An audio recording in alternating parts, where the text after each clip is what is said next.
আসসালামু আলাইকুম তোমাদের সবাইকে সিস্টেম একাডেমিক ক্যারিয়ার পক্ষ থেকে আজকের ক্লাসে তোমাদেরকে স্বাগত। আজকে আমরা দেখবো হচ্ছে সপ্তম শ্রেণীর গণিত অনুশীলনী 7.1 1 2 3 নাম্বার অঙ্কগুলোতে কি বলা আছে তার উপরে বলা হচ্ছে সমাধান করো। ঠিক আছে, এটা হচ্ছে সরল সমীকরণের চ্যাপ্টার, যেখান থেকে মেইনলি হচ্ছে আমরা এক্স ওয়াই জেড দিয়ে এই ধরনের অঙ্কগুলো করে থাকি। তো আমাদের এখানে যে 1 থেকে প্রায় হচ্ছে তোমার কত পর্যন্ত, বেশিরভাগই হচ্ছে সমাধান করার অঙ্ক, সবগুলোই হচ্ছে সমাধান করার অঙ্ক। তার মধ্যে হচ্ছে আমরা আজকে 1 2 3 নাম্বারটা করব। চলো শুরু করি। আচ্ছা, এখন সমাধান করা বলতে কি বুঝাইছে? সমাধান করা বলতে আমরা এই যে পুরো মানটা দেওয়া আছে, এখান থেকে আমরা এক্স এর মান বের করব, এখান থেকে ওয়াই এর মান বের করব। ইভেন কতগুলোতে চেঞ্জ থাকতে পারে, এক্স ওয়াই জেড যে সহগগুলো দেওয়া থাকবে আমাদেরকে সেখান থেকে সেই সহগগুলো মান বের করতে হবে। এটা হচ্ছে আমাদের সমাধান করার প্রসেসটা। তো চলো আমরা হচ্ছে 1 নাম্বারটা থেকে শুরু করি।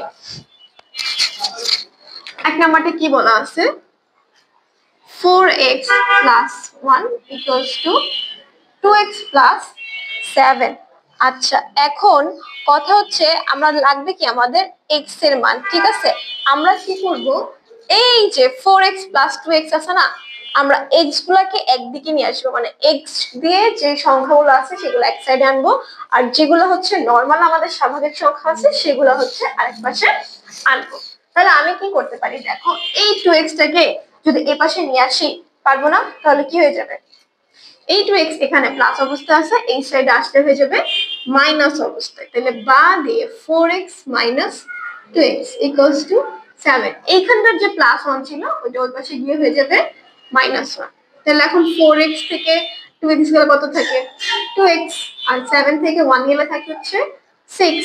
তাহলে এবার এখান থেকে x এর মান বের করি। যেহেতু 2x আছে, শুধু x এখানে রেখে 2 সাথে x এর সম্পর্ক হচ্ছে গুণের, তাহলে এখানে ওই সাইডে গিয়ে হয়ে যাবে ভাগ। তাহলে এই দেখো আমরা হচ্ছে x এর মান পেয়েছি। তাহলে আমরা x এর মান কত পাইছি? 3। এই তো হয়ে গেল আমাদের। ঠিক আছে, আমরা জাস্ট কি করছি, এই যে এখান থেকে x গুলাকে এক পাশে নিয়ে আসছি, সংখ্যাগুলোকে আরেক পাশে নিয়ে গেছি। প্লাস থেকে মাইনাস হবে, মাইনাস থেকে প্লাস হবে। এরপরে কি ছিল, 2x থেকে যে 4x থেকে 2x গেলে থাকে হচ্ছে 2x equals 6। তাহলে যেহেতু 2 এখানে হচ্ছে কি ছিল আমাদের গুণ অবস্থায় ছিল, ওই সাইডে গিয়ে ভাগ অবস্থায় গিয়ে x equals to 3 হইছে। ঠিক আছে, এখন হচ্ছে 2 নাম্বারটা আমরা দেখি। 2 নাম্বারটাও সেম নিয়মে।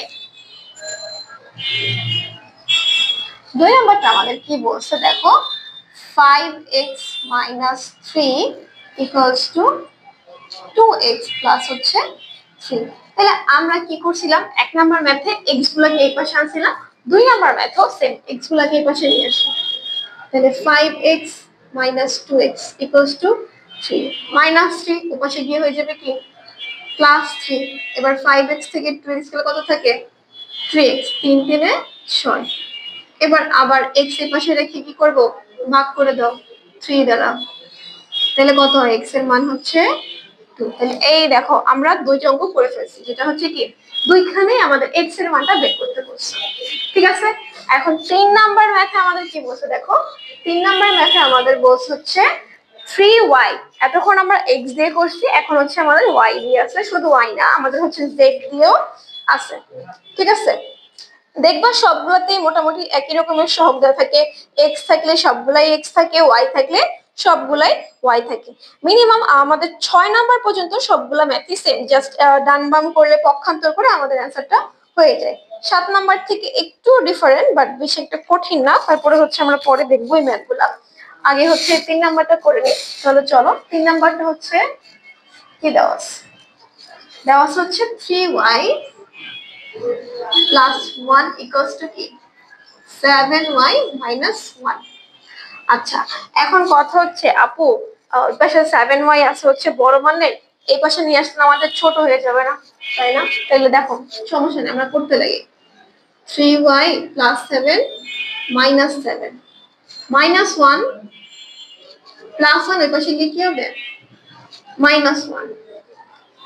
ঠিক আছে, এখন দেখো -7 থেকে +3 গেলে ওই যে সংখ্যা রেখা যে আমরা যোগ বিয়োগ গুলো করতাম ক্লাস 6 এ থাকতে, ওখান থেকে হচ্ছে মাইনাসে প্লাস থেকে কি হতো, মাইনাস হইতো। আর যেহেতু বড়টার চিহ্ন মাইনাস আছে, তার মানে কি ওইটার আগে হচ্ছে আমরা মাইনাস চিহ্নটা বসাইতাম। তাহলে এখানে আছে হচ্ছে -7y, তাহলে -7y থেকে 3y গেলে থাকবে কত, 4y। আর এই যে এই পাশটায় -1 -1 -1 হচ্ছে কি হয়ে যায়, মাইনাসে মাইনাসে প্লাস হয়ে যায়, চিহ্নটা কি থাকে, মাইনাসের থাকে। তাহলে হচ্ছে -1 এ কি 2, তাহলে হচ্ছে -2। এখন আমরা দেখো অ্যানসার কিন্তু আমাদের মাইনাস হবে না, আমাদের দুই সাইডে মাইনাস আছে। আমরা চাইলে কি করব, দুই সাইডকে হচ্ছে -1 দ্বারা গুণ করে দিব। ঠিক আছে, তাহলে যদি আমি -1 দ্বারা গুণ করি তাহলে কি হয়, 4y = 2 হয়ে যায় না। এখানে সাইডে লিখে নিতে পারো যে -1 দ্বারা গুণ। দেখো আমাদের 1 আর 2 নাম্বারটা কিন্তু -1 দ্বারা গুণ করা লাগে না, কারণ দুই সাইডে আমাদের পজিটিভ মানটা ছিল। বাট 3 নম্বরে গিয়ে হচ্ছে আমাদের কি, যেহেতু মাইনাস আমরা পেয়ে গেছি, তাই আমরা মাইনাসটাকে সরানোর জন্য -1 দ্বারা গুণ করে দিছি। তো হচ্ছে দেখো এখন হচ্ছে যে y এর পাশে হচ্ছে গুণ আছে, 4y এর পাশে গেলে কি হয়ে যাবে, ভাগ। আচ্ছা এখন কথা হলে 2/4 আসছে মিস, এখন 2/4 এ 2 একে 2 আর 2 দুগুণে 4, 2 তো আসবে না। এটা যেমন ইজিলি আমাদের কাটাকাটি চলে যায়, তো 3 দুগুণে 6 পাইছিলাম, এটাও সেম 3 দুগুণে 6 পাইছিলাম। এইটা কি হবে, এইটা দেখো আমরা এইভাবে নরমাল ভগ্নাংশ থাকলে কি করি, 2 একে 2, 2 দুগুণে 4, এইভাবে কাটাকাটি করে বের করি না। এটাও সেম এইভাবে কাটাকাটি করে আমি বের করে পাইলাম কত, হাফ।